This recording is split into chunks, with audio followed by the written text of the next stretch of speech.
Once upon a time in a far-off kingdom, there was a young prince named Sebastian. He was a brave, kind, and noble prince who loved to ride his horse, hunt in the forest, and help his people in any way he could. He was loved by all his subjects, who admired his strength and valor, and his wise decisions that had made the kingdom prosperous and happy. One day, while Sebastian was out in the forest, hunting with his faithful hound, he stumbled upon a strange creature. It was a tiny, delicate creature with wings that shimmered like diamonds, and it glowed in the sunlight. The creature was frightened, and it looked like it had been hurt, so Sebastian approached it slowly, trying not to scare it away.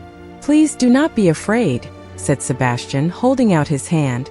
"I won't hurt you. What are you doing here?"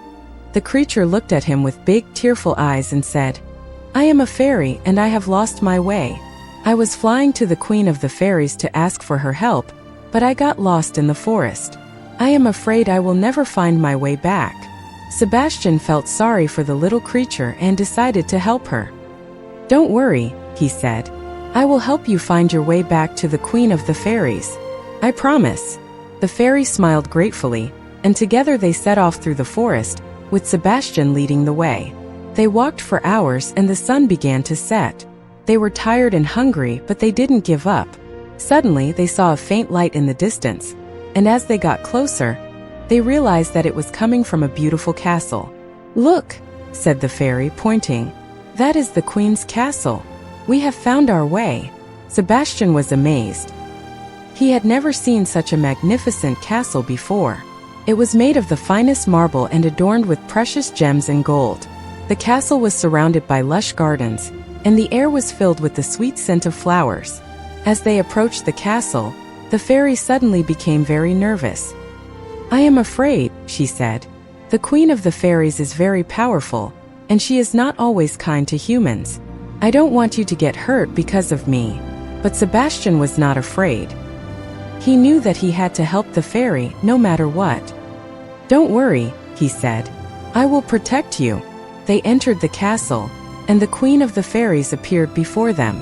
She was beautiful with long flowing hair that shimmered like gold, and eyes that sparkled like diamonds.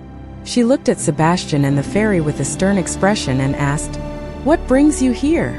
Sebastian explained their situation, and how they had come to the castle to ask for the fairy's help.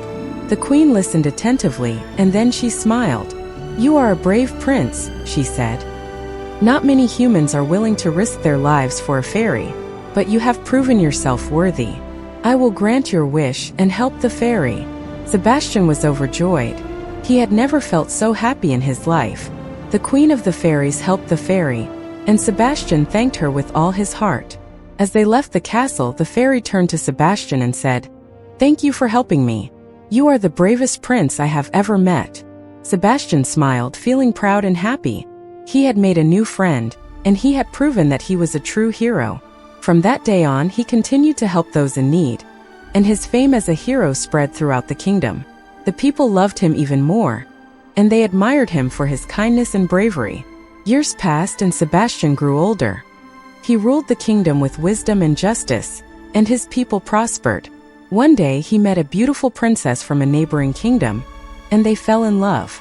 They got married in a grand ceremony, and the kingdom rejoiced. Sebastian and the princess lived happily ever after, and their love for each other never faded. They had many children who grew up to be strong, kind, and wise just like their father. And the fairy who Sebastian had helped all those years ago? She became a trusted advisor to the Queen of the Fairies, and she always remembered the brave prince who had helped her find her way back home. She often visited Sebastian and his family, and they would sit together and talk about their adventures. And so the legend of Prince Sebastian lived on, inspiring generations to come, and reminding us that true bravery comes not from strength or power, but from a kind and compassionate heart.